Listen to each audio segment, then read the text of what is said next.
Dakarun Operation Fansar Yamma tare da haɗin gwiwa da jami'an tsaro na farin kaya DSS sun ce sun kwace tarin makamai a ƙaramar hukumar ƙauren na moda da ke jihar Zamfara.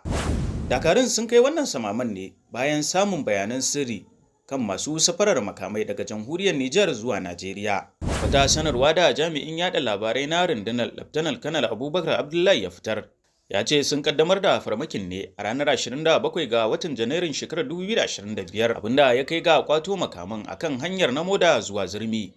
Ya kara da cewa wanda ake zargi sun tsere zuwa cikin daji tare da barin motarsu bayan artabu da suka yi da sojoji.